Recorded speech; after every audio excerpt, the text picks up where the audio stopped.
Can you hear me now? Excellent, excellent. Well, thank you. It's a very hard act to follow. A bit nervous about following that. I think I'd rather stand on my head and do something else. But really, when I was speaking to Shona about talking here today and having a conversation with you, she sort of spoke about how do you do a startup in a large organisation? And also, what is a startup culture? And I thought I hadn't really thought about it. So why do we care? The last thing I read was 75% of startups fail. And I'm thinking, oh, okay, that sounds really promising. And when I actually then asked my network, so what would you call a startup? How would you define one? And who is a startup in today's world? And I referred to some popular definitions. So one is Steve Blank's, and his is temporary organisations, oh that's a good start, in search of repeatable and scalable business models. Then there's Eric Rue's The Guru, which is human institutions to deliver products and services in uncertain and extremely challenging environments. Why does anyone want to be in a startup? They're temporary, they're in search mode, they're unproven and unknown business models in extreme uncertain conditions. And I thought, oh, okay, hadn't thought about what I'd done in that manner. So it was a really great reflection. But when it comes to culture, I've always thought culture is your DNA of an organisation, your special sauce. How do you win round here? And I thought, that's actually really interesting. How do you win in that type of environment? And does it apply to startups or to every business now? So that was a really good reflection for me as I thought about it. So then I started thinking, well, what have I seen in my career that has consistent themes across the board? And it comes down to, number one, is absolutely the people. Having the right people, as cliche as it is, heading in the right direction. Believing what you're doing. It's more than a mission, it's more than a job. It's something that they really believe in.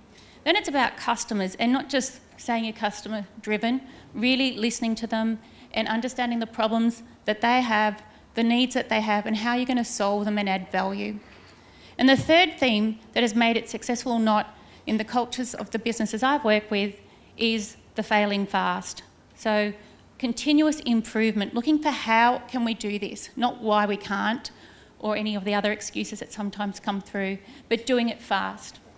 So I talk about my journey, and it did start in the startup phase of uncharted waters back in the late 90s. So back then, Nokia was the phone of the moment. It had a red button and a green button and was the size of a brick. Internet portals were the thing of the moment too, with Yahoo and AOL leading the pack. Seek.com had just launched. And on the music charts, it was Shania Twain, Aerosmith, and Ricky Martin's The Cup of Life.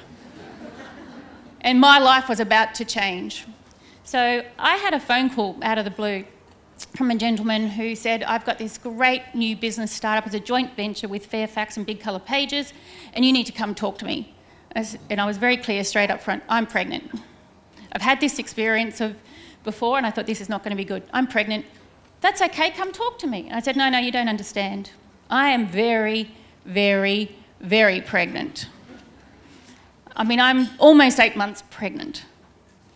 Oh, okay, why don't you come and have a talk with me? So next thing I know, I'm traipsing across town and I am in a very nondescript, non-attractive maybe it's 50s or 70s, building in Cheltenham, talking to a man who is past middle-aged, grey hair, moustache, glasses, and a 1970s ill-fitted suit to match. And I thought, oh, it can't be true. This is not as exciting as I thought it might be. But we'll go through the motions, and we did. And we agreed that we would work together. We would adapt to whatever challenges came, even if I had one of those children, the pleasures and the joys that come with those, and we would work together. So I started the next week. So City Search, and I guess for me that set the tone for all of the culture and what happened at City Search, and it was polar opposites to what I had experienced in every career and job I'd had before.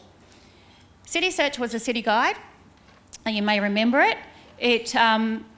Its model was journalists wrote great content about where to go in your city, and users would come look at that, and we'd sell websites to small business. So the internet was barely connected in most of them, and we'd make money doing that. We had award-winning marketing, we got cut through, we had massive achievement of usage to our site. We sold 10,000 websites in under 15 months, beating all of the City Search USA network, and we had a real issue. We couldn't scale the model and find a viable business model. So we repositioned ourselves 3 times in 4 years, from a city guide to an internet directory to a directory for a new age. The key learnings we had out of that is we had the most amazing people.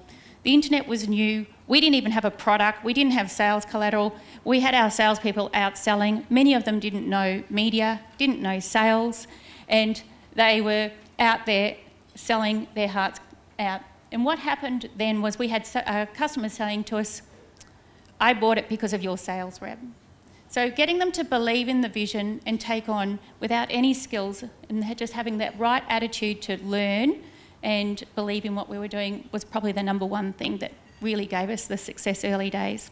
We were in our own space, as ugly as it was. We could post notes, we could yell, we could chant, we could paint walls, and we were all very accessible. So the leadership team was very accessible to the team. We there could do iterations very quickly and change on the fly. From our customers, what we did learn is that they needed more help. We thought websites were advertising, so you set it and forget it. It's not the case. They needed help to collect content, take photos. So we iterated and changed our services. But what we found by changing our services is that we couldn't scale the business and the model changed. So the iteration piece was really the key and doing it fast. And what we learned over the 4 years is we didn't really move fast enough. So by the time we got to a repeatable, scalable model, our owners, my observation, had lost their patience because we were set up in a way that was hard to move. We had an old business plan with 3 to 5 year goals that couldn't move. We had large investment up front. So whilst we were iterating, it was very challenging and burning a lot of money. So we were sold to Yellow Pages. So I end up Yellow Pages and I'm thinking, oh, this will be 3 months. It's not going to work very well. I don't think I'm going to fit in here. And what I found, surprisingly, they were terribly innovative. They launched the first online directory site in 1994. They had all these online products ready to go, website building, but they couldn't get the cut through in the legacy business with the core sales channel, so they weren't making the money they needed in the online business. So what we did, we set up a new business within Yellow Pages in the same building. And we had all our own people, sales people, production people, IT, everything was separate, our own P&L, but we were in the same building as the print. Very, very successful print business. And what we did was we set the business up and we started selling. That single focus with the online immediately got the sales up. It was brilliant. But very similar to City Search, what we found that every time we scaled, the costs went up because we had taken the conventional wisdom from the print business into the online. And so what that meant is that we really had to refocus. We looked at the customer, we did test and pilots with propensity models and all the things around what the customer needed, and we put pilot teams in place. We then could automate the systems very fast, our own IT systems, but most importantly, what it took was changing our whole belief around the sales model and how we led our people. So what we did with the salespeople is we moved them from annual and very yearly based incentives. We also then moved to a hunter acquisition model and put a service in the back end. And we actually set very, very big goals. We had a fantastic MD. He was bold, he was really ballsy. In fact, you'd call him a cowboy, and that's what worked because we were in the core business. So what he did was set very big goals that empowered us to ask, how are we going to get there? And that also aligned the whole team and got the energy up because for the first time, the habits and the rituals of the teams where the salespeople got rewarded only changed because everybody had skin in the game and the rewards were very worthwhile for everybody. So we got the people moving, but it was the leadership team in that instance that was the key, and taking away all the politics, having the respect of each other and listening to the core business, but the challenges that were arising were very easily diffused by focusing on the customer and the customer impact. So that helped us through the political, nightmare you'd usually have in a core business with success and legacy business. So that worked very well, and I'm getting the wind up here. But I'm now at Red Planet doing new things, and we're using the 10.8 million audience data that Qantas have, and the 27 years of knowledge and history around data and capability to make data useful and actionable. And really it's about understanding your customer, how you're going to target them, and then how you're going to measure any of the commercial outputs from those customers. So we're really working to disrupt how people think about marketing, to disrupt how you might even view digital campaigns and how they work or don't work, and bringing together the power of online and offline information right at the individual level. What I'm seeing, again, are the same three themes. We've got the people, we have support from the very top of the business, and it's very, very visible. We get questioned a lot about how we're investing and whether we're investing ahead of the curve. And we get challenged on all the information that is really, in surprising, a very long-term view.